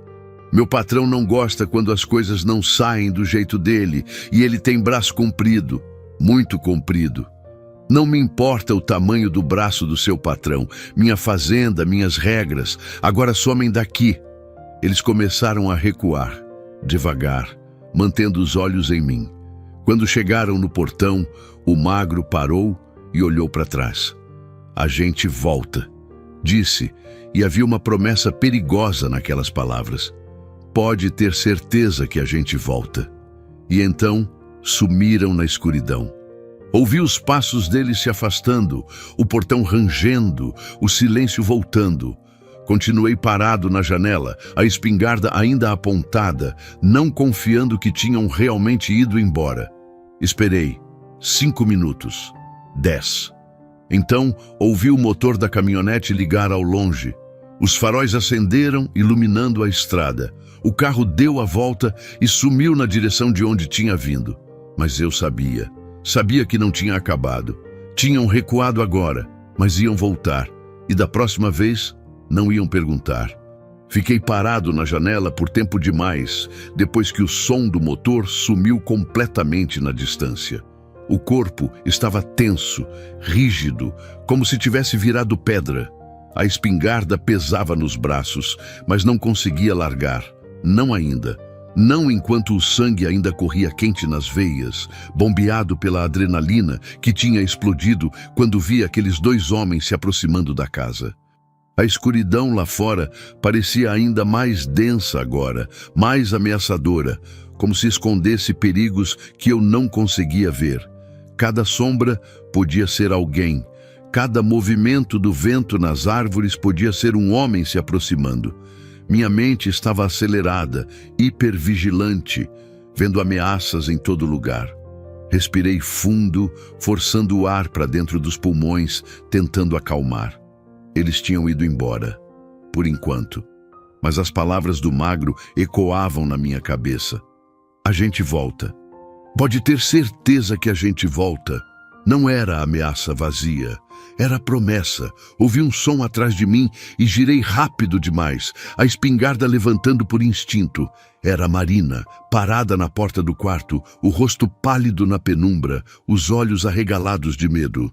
Segurava Miguel contra o peito com tanta força que o bebê tinha acordado e começado a resmungar. Eles foram embora? A voz dela saiu num sussurro trêmulo. Abaixei a arma devagar, soltando o ar que tinha prendido. Foram. Por enquanto. Por enquanto, ela repetiu. E não era pergunta, era constatação. Uma aceitação amarga da realidade que os dois sabíamos que era verdade. Marina entrou na sala, as pernas ainda fracas, e se sentou no sofá com cuidado. Miguel tinha voltado a dormir, o rostinho tranquilo contra o peito dela. Era impressionante como bebês conseguiam dormir através de qualquer coisa. Talvez fosse bênção. Talvez fosse instinto de sobrevivência. Quando não dá para fazer nada, melhor estar dormindo, guardando energia, esperando que os adultos resolvam o problema. Acendi o lampião de novo, a luz amarelada enchendo a sala. Consegui ver Marina melhor agora. O rosto ainda mais pálido do que antes, os lábios sem cor, as mãos tremendo. Estava em choque. O medo tinha voltado com força total, maior do que antes, porque agora não era mais abstrato. Agora tinha rostos, tinha vozes. Tinha a certeza de que estavam sendo caçados. Sentei na cadeira em frente a ela, ainda segurando a espingarda, incapaz de largá-la. Você os reconheceu? Perguntei. Eram os mesmos homens que te pegaram no brejo? Ela assentiu, uma lágrima escorrendo pelo rosto. O grandão, sim, ele estava lá. Foi ele que me amarrou, que me bateu. O outro eu não sei, não vi direito, mas se tá com ele, é da mesma laia. Fiquei em silêncio por um momento, processando. 2 homens. 2 que eu tinha visto, pelo menos. Podiam ter mais. Provavelmente tinham mais. E estavam determinados. Não iam simplesmente desistir porque um fazendeiro velho tinha apontado uma espingarda para eles. Antônio. Marina começou, a voz saindo difícil, carregada. Você precisa nos entregar. Olhei para ela sem acreditar no que tinha ouvido. O quê? Você precisa nos entregar, repetiu, e agora as lágrimas escorriam livre. Eu não posso deixar você morrer por minha causa. Não posso deixar você se meter nisso mais fundo. Você já fez demais, já salvou a gente. Mas agora precisa pensar em você, na sua vida, na sua segurança. Você tá louca? A raiva na minha voz surpreendeu até a mim mesmo. Você acha que eu vou simplesmente abrir a porta e entregar você e o bebê para aqueles homens? Você sabe o que eles vão fazer com vocês? Eu sei. A voz dela saiu num soluço. Eu sei, mas pelo menos você vai estar vivo. Você não vai morrer por causa de gente que nem conhece. Eu conheço vocês agora, respondi, e havia uma firmeza ali que vinha de algum lugar profundo que eu nem sabia que existia. Conheço você, conheço o Miguel, e não vou deixar nada de ruim acontecer com vocês. Não enquanto eu puder impedir. Mas você não pode impedir. Ela explodiu, a voz subindo desesperada. Você não entende com quem eles trabalham? Não é só 2 homens, é uma organização inteira. Gente poderosa, gente violenta, gente que não tem medo de nada. Eles vão voltar com mais gente, com mais armas e vão acabar com você. E depois vão pegar eu e o Miguel de qualquer jeito. O bebê acordou com o grito, assustado, e começou a chorar.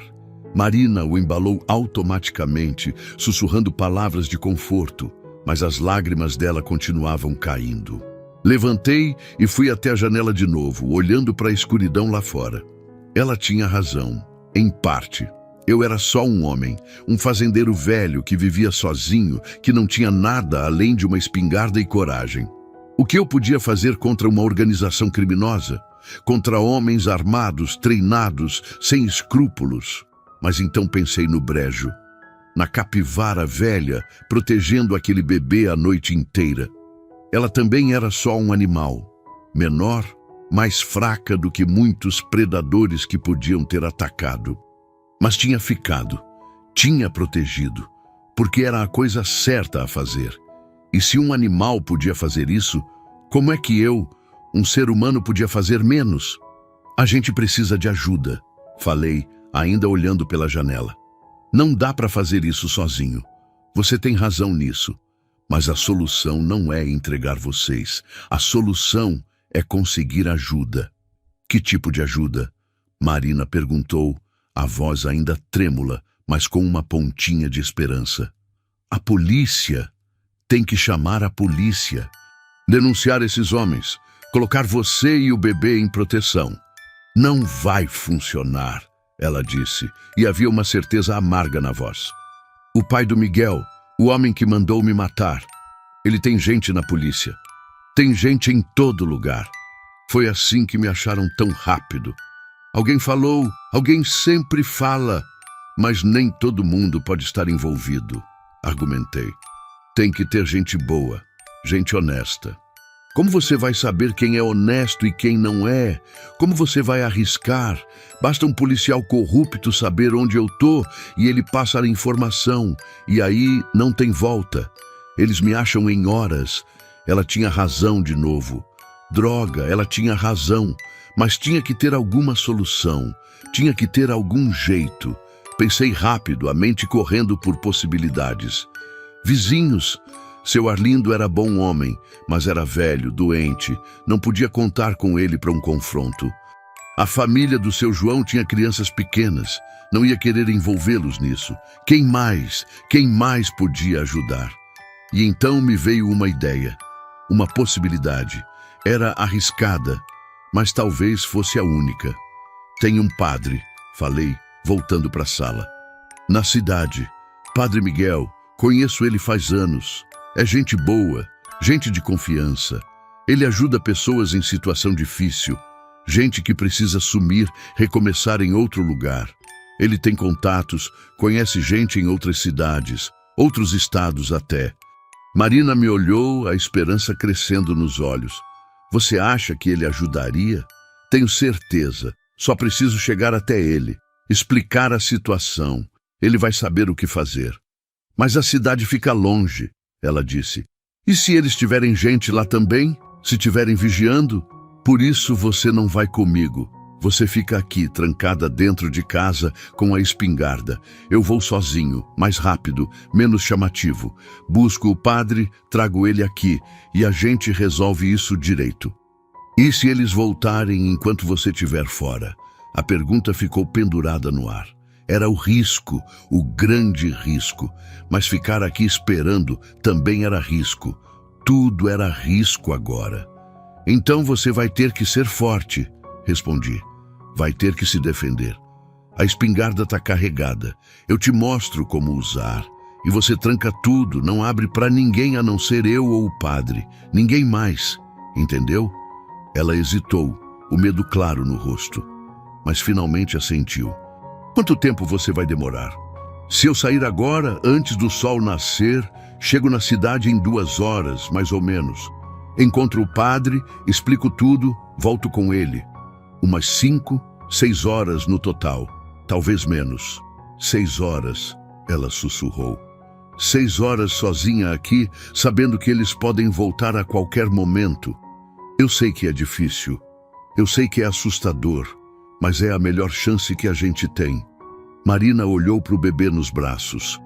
Miguel tinha voltado a dormir, alheio a tudo, confiando completamente que os adultos iam mantê-lo seguro. Ela beijou a testa dele, os olhos se fechando por um momento longo. Quando abriu de novo, havia uma determinação ali que não tinha antes.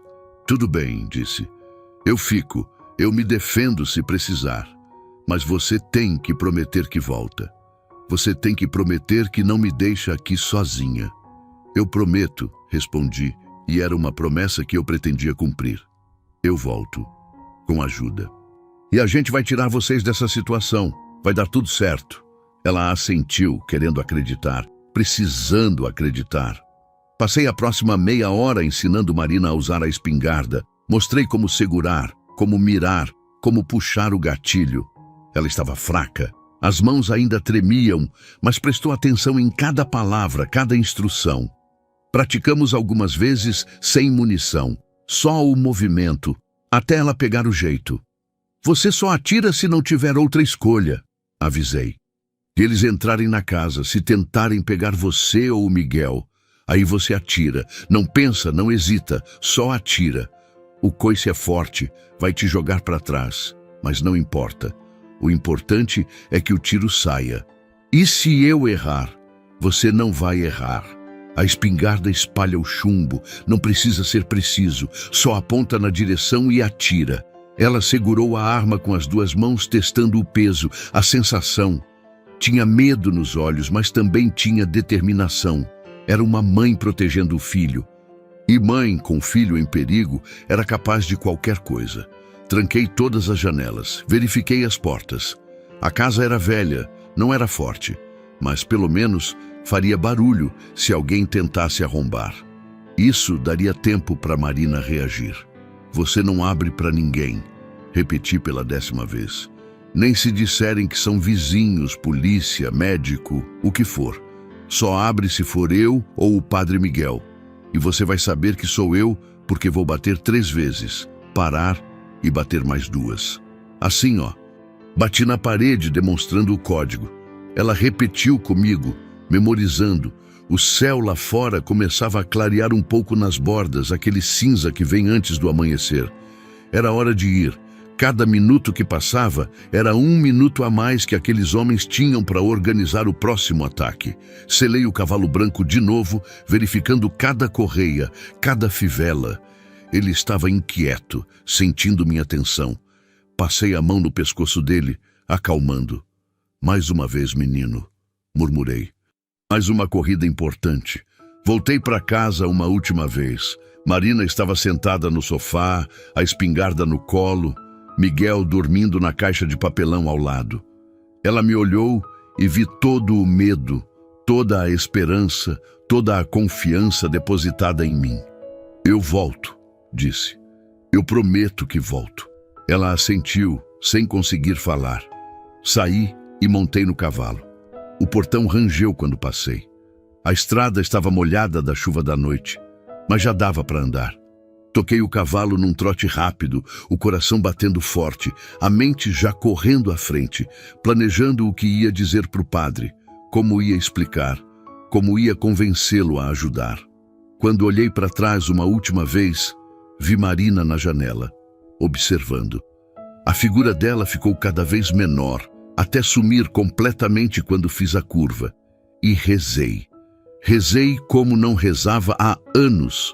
Rezei para que ela ficasse bem, para que eu voltasse a tempo, para que tudo desse certo, porque se não desse, não queria nem pensar no que ia acontecer. O cavalo galopava firme pela estrada de terra, os cascos batendo num ritmo constante que ecoava no silêncio do amanhecer.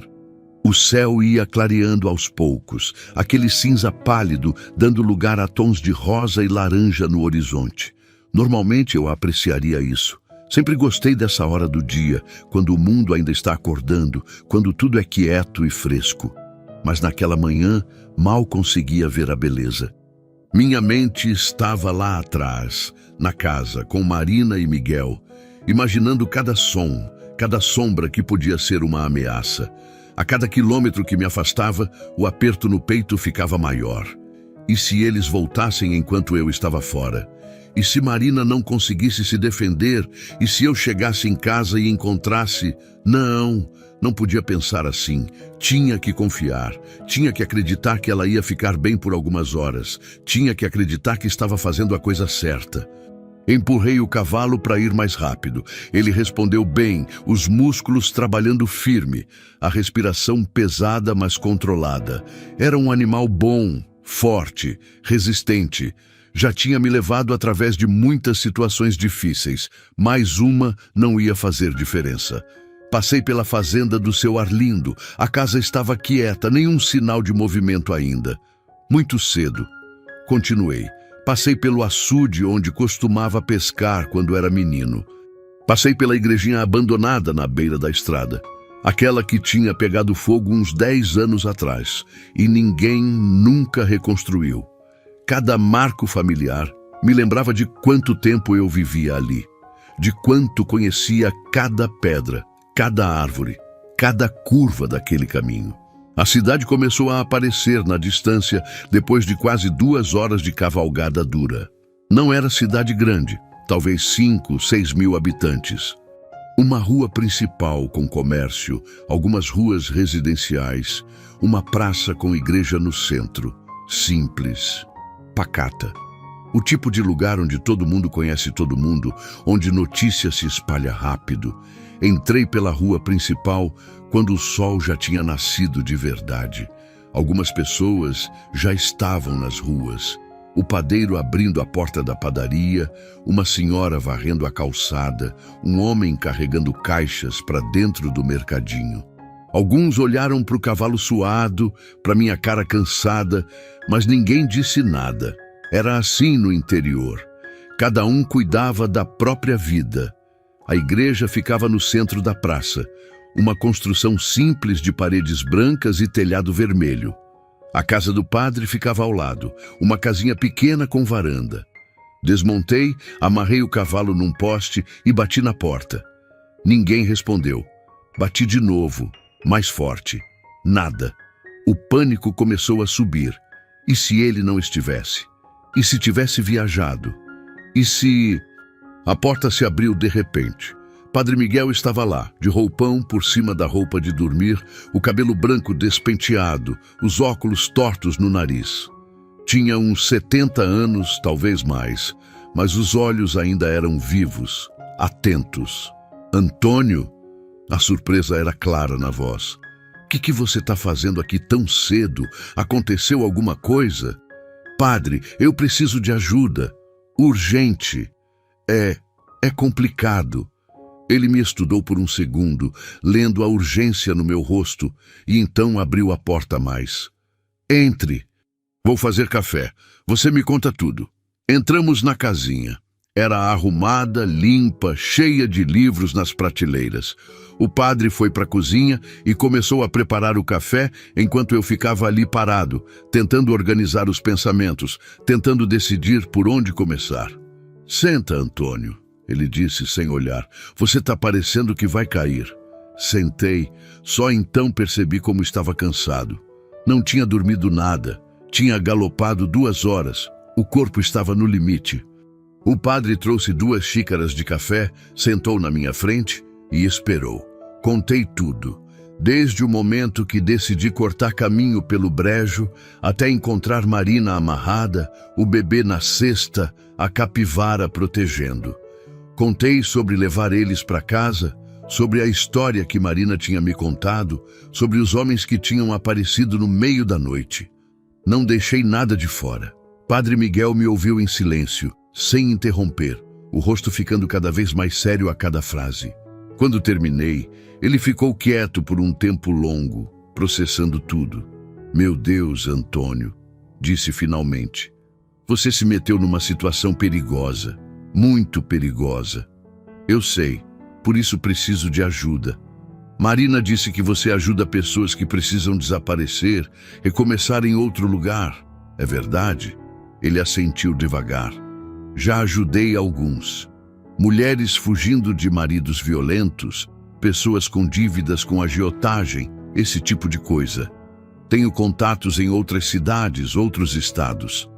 Lugares onde as pessoas podem recomeçar sem ser encontradas. Mas isso é diferente. Isso envolve crime organizado, gente perigosa de verdade. Então você não pode ajudar? Não disse isso. Ele levantou a mão. Só disse que é mais complicado. Mas sim, eu posso ajudar. Tenho um amigo em Minas Gerais, um padre também, que trabalha com abrigos para mulheres em situação de vulnerabilidade. Ele pode receber a Marina e o bebê, dar proteção, documentos novos se precisar. Mas vai levar tempo para organizar. E ela vai ter que ir embora do estado, provavelmente nunca mais voltar. Ela vai aceitar, ela só quer que o filho fique seguro. E quanto a você? O padre me olhou com aqueles olhos que pareciam ver através das pessoas. Você pensou no que vai acontecer depois? Essas pessoas sabem que ela estava na sua casa. Quando ela sumir de novo, vão culpar você. Vão achar que você ajudou. E vão voltar. A verdade daquelas palavras me atingiu como um soco. Ele tinha razão. Claro que tinha. Eu não tinha pensado nisso. Ou tinha pensado e ignorado. Mas era verdade. Mesmo que Marina e Miguel ficassem seguros, eu ia ficar para trás, na minha fazenda, sozinho. E eles iam querer respostas. Então eu lido com isso quando acontecer, respondi, mas a voz saiu menos firme do que eu queria. Antônio, você pode morrer. Você entende isso? Essas pessoas matam. É o que fazem. E eu deixo uma mãe e um bebê morrerem porque tenho medo? É isso que você está dizendo? Não, ele suspirou.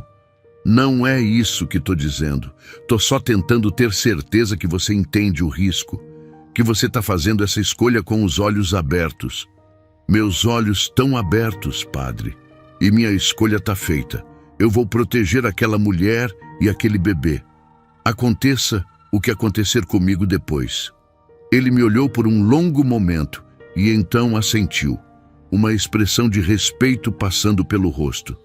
Tá bom. Então vamos resolver isso direito. Vou ligar para o meu amigo em Minas, vou arranjar transporte seguro para eles.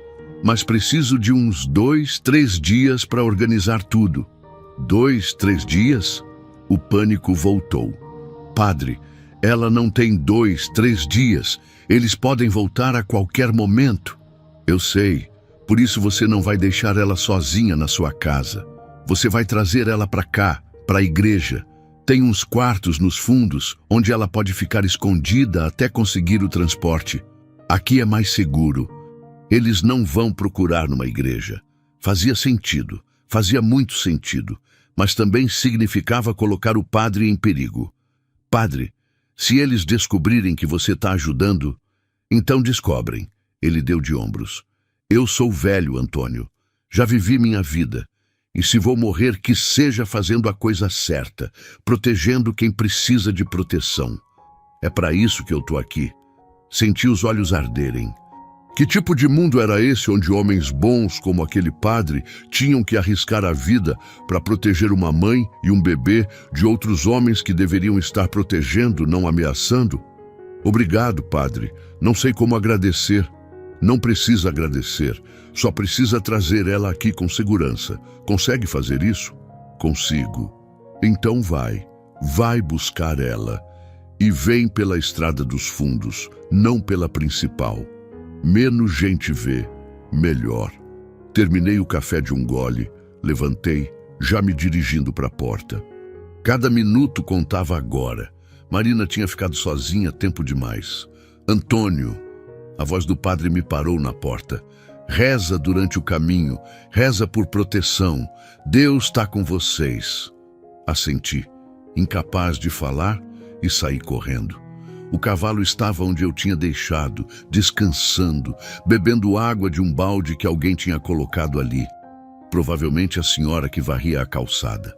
Montei e saí em disparada, voltando pela mesma estrada, só que agora com esperança. Agora tinha um plano. Agora tinha ajuda. O sol estava alto quando passei de novo pela fazenda do seu Arlindo. Lá longe, via minha casa no fundo do vale. Parecia quieta, parecia em paz. Toquei o cavalo mais rápido, descendo a lombada quase numa corrida. Quando cheguei no portão e vi que estava tudo fechado, do jeito que eu tinha deixado, soltei um suspiro de alívio. Desmontei, corri até a porta, bati 3 vezes, parei, bati mais 2. Silêncio. Bati de novo, mais forte. 3. Pausa. 2. Marina! Chamei. Eu! Abre a porta! Ouvi movimento lá dentro, passos rápidos, a tranca sendo aberta. A porta se abriu e Marina estava lá, o rosto pálido, os olhos vermelhos de quem tinha chorado, mas viva, viva e segura. Graças a Deus! Ela sussurrou e se jogou nos meus braços, tremendo inteira. Graças a Deus você voltou! Segurei ela, deixando que desabasse, deixando que chorasse todo o medo que tinha segurado sozinha por horas. Tá tudo bem, murmurei. Eu voltei e trouxe ajuda. A gente vai tirar vocês daqui, vai ficar tudo bem. Miguel começou a chorar lá dentro, um choro de fome, de desconforto, um choro normal de bebê, e era o som mais bonito do mundo. Vem, falei soltando Marina. Pega o que precisar. A gente vai para a cidade, para o lugar seguro. E de lá vocês vão para longe, para onde eles nunca vão achar. Ela assentiu, limpando as lágrimas, e entrou correndo para pegar Miguel e as poucas coisas que tinha. Fiquei ali parado na varanda, olhando para a estrada vazia, para o céu azul, para o mundo que continuava girando como se nada tivesse acontecido. E pensei na capivara velha no brejo. Pensei nela protegendo aquele bebê a noite inteira, fazendo o que precisava ser feito, não porque ia ganhar algo, mas porque era certo. E entendi. Entendi que às vezes a gente é chamado para fazer coisas que não planejou, que não esperava, que colocam a gente em perigo. Mas a gente faz assim mesmo. Porque é isso que nos torna humanos, é isso que nos torna dignos da vida que temos. Marina saiu com Miguel nos braços e uma sacola pequena na mão. Tô pronta, disse. Ajudei ela a montar no cavalo, passei Miguel para ela segurar e montei atrás, segurando os dois com firmeza. Toquei o cavalo para frente, saindo pelo portão, subindo a estrada em direção à cidade. E pela primeira vez em dias, senti que ia dar tudo certo, que eles iam ficar seguros, que aquela história ia ter um final feliz. Mesmo que o meu próprio final ainda fosse incerto, mesmo que eu soubesse que aqueles homens iam voltar, não importava, porque o que importava, o que realmente importava, era que uma mãe e seu filho iam ter uma chance, iam ter uma vida. E se eu tinha ajudado nisso, se minha vida tinha servido para isso, então tinha valido a pena. Cada segundo, cada risco, cada medo tinha valido a pena.